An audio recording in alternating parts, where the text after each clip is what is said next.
Assalamualaikum, apa kabar saudara-saudara kaum muslimin dan muslimat pencinta Al-Quran? Seperti biasa, berjumpa lagi dengan saya di channel Endang Piat.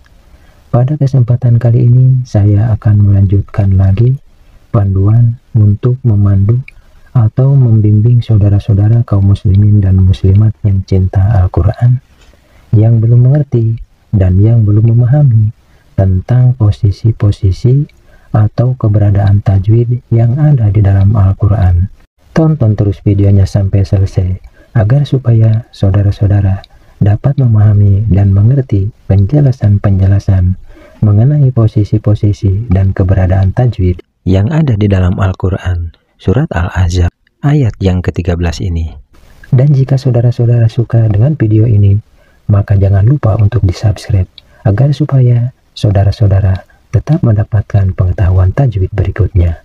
Baiklah saudara-saudara, saya bacakan dulu ayatnya. A'udzu billahi minasyaitonir rajim. Bismillahirrahmanirrahim. Wa idz qala ta'ifatum minhum ya Yasrib la muqama lakum farji'u wa yasta'dhinu fariqum minhumun nabiyya yaquluna inna buyutana 'aurah wa ma hiya bi'auratin in yuriduna illa firara.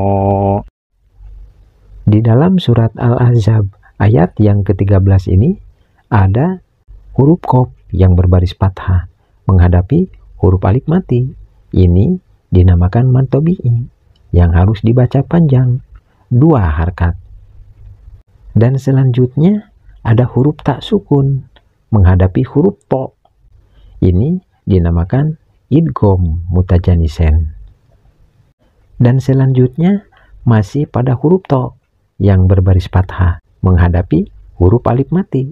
Ini dinamakan mad tabi'i.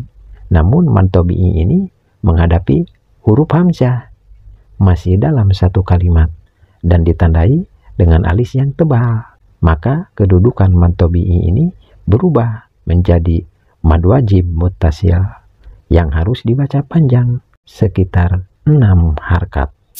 Dan selanjutnya ada huruf tak marbutoh yang berbaris domatain atau berbaris tanwin doma menghadapi huruf mim. Ini dinamakan idgham bi gunnah. Dan selanjutnya masih pada huruf mim yang bertasdid. Huruf mim yang bertasdid ini harus dibaca gunnah, yaitu dibaca dengung ke hidung. Panjang dengungannya sekitar 1 alif setengah atau 3 ketukan. Selanjutnya ada huruf nun sukun menghadapi huruf ha. Ini dinamakan idhar. Dan selanjutnya ada huruf mim sukun menghadapi huruf ya. Menurut hukum mim mati, ini dinamakan idhar. Dan selanjutnya ada huruf ya yang berbaris fathah berdiri. Ini dinamakan mad tabi'i. Namun mad tabi'i ini menghadapi huruf alif di lain kalimat dan ditandai dengan alis yang tipis.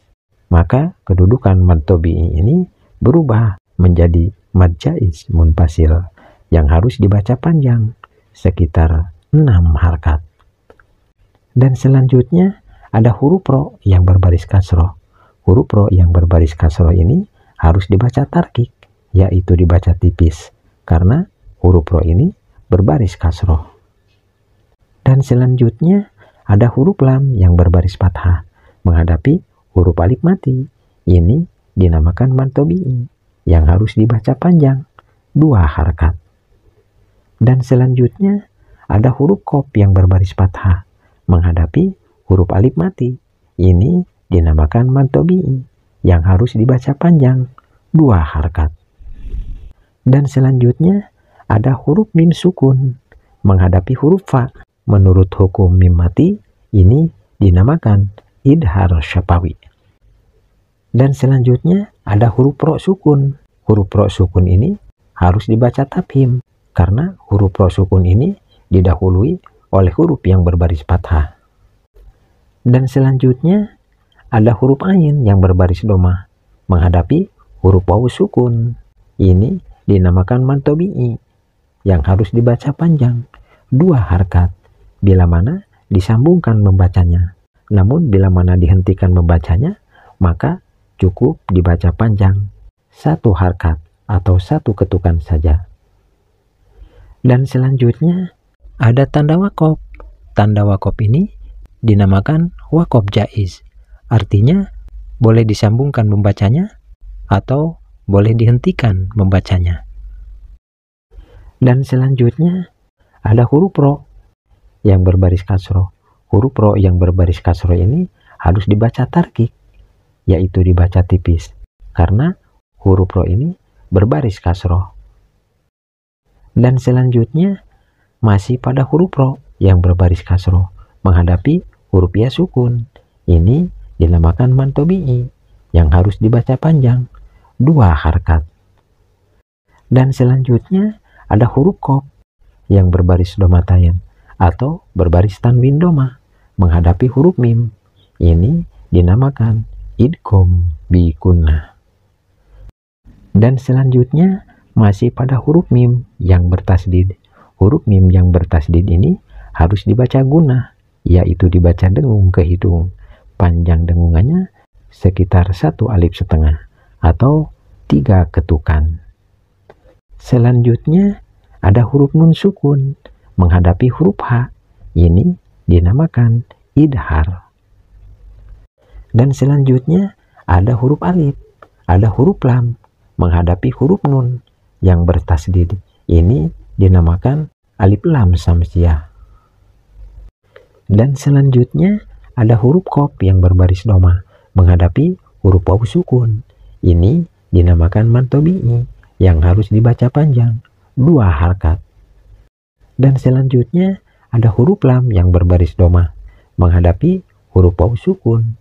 Ini pun dinamakan mad tabi'i yang harus dibaca panjang 2 harkat. Dan selanjutnya ada huruf nun yang bertasdid. Huruf nun yang bertasdid ini harus dibaca gunnah, yaitu dibaca dengung ke hidung. Panjang dengungannya sekitar 1 alif setengah atau 3 ketukan. Dan selanjutnya ada huruf ya yang berbaris doma menghadapi huruf wawu sukun. Ini pun dinamakan mad tabi'i yang harus dibaca panjang 2 harkat. Dan selanjutnya ada huruf nun yang berbaris fathah menghadapi huruf alif mati. Ini pun dinamakan mad tabi'i yang harus dibaca panjang 2 harkat. Dan selanjutnya ada huruf ain yang berbaris fathah menghadapi huruf wawu sukun. Ini hanya dinamakan layin saja. Dan selanjutnya ada huruf ro yang berbaris fathah.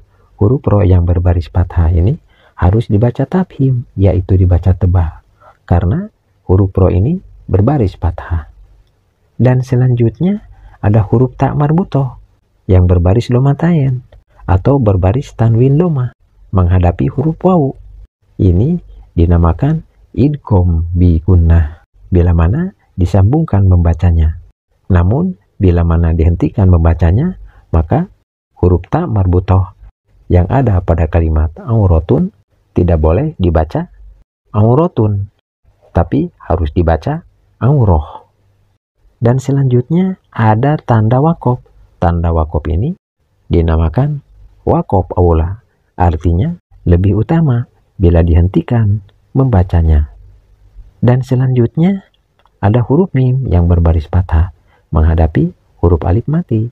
Ini dinamakan mad tabi'i yang harus dibaca panjang 2 harkat. Dan selanjutnya ada huruf ain yang berbaris fathah menghadapi huruf wawu sukun. Ini hanya dinamakan layin saja.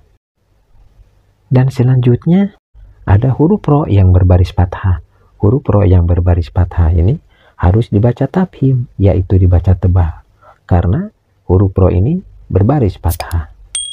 Dan selanjutnya ada huruf tak marbutoh yang berbaris kasrotayen atau berbaris tanwin kasroh menghadapi huruf alif. Ini dinamakan idhar. Dan selanjutnya ada huruf nun sukun menghadapi huruf iya. Ini dinamakan idgham bi gunnah. Dan selanjutnya ada huruf ro yang berbaris kasroh. Huruf ro yang berbaris kasroh ini harus dibaca tarqiq, yaitu dibaca tipis, karena huruf ro ini berbaris kasroh. Dan selanjutnya masih pada huruf ro yang berbaris kasroh menghadapi huruf ya sukun. Ini dinamakan mad tabi'i yang harus dibaca panjang, 2 harkat. Dan selanjutnya ada huruf dal yang berbaris domah menghadapi huruf wawu sukun. Ini dinamakan mad tabi'i yang harus dibaca panjang, 2 harkat. Dan selanjutnya ada huruf lam yang berbaris fathah menghadapi huruf alif mati. Ini dinamakan mad tabi'i yang harus dibaca panjang, 2 harkat. Dan selanjutnya ada huruf ro yang berbaris fathah. Huruf ro yang berbaris fathah ini harus dibaca tafhim, yaitu dibaca tebal, karena huruf ro ini berbaris fathah. Dan selanjutnya ada huruf ro yang berbaris fathah menghadapi huruf alif mati. Ini dinamakan mad tabi'i yang harus dibaca panjang, 2 harkat. Dan selanjutnya ada huruf ro yang berbaris fathah tayen atau berbaris tanwin fathah harus dibaca tafhim, yaitu dibaca tebal, karena huruf ro ini berbaris fathah.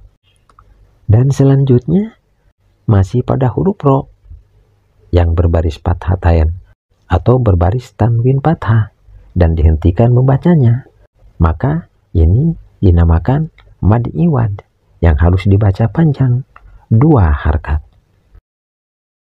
Baiklah saudara-saudara kaum muslimin dan muslimat pencinta Al-Quran, demikianlah panduan ini, semoga mudah dipahami. Dan panduan ini saya cukupkan dulu sampai di sini. Dan untuk panduan selanjutnya, insya Allah akan saya lanjutkan pada kesempatan berikutnya. Semoga panduan ini bermanfaat. Akhirul kalam. Wassalamualaikum warahmatullahi wabarakatuh.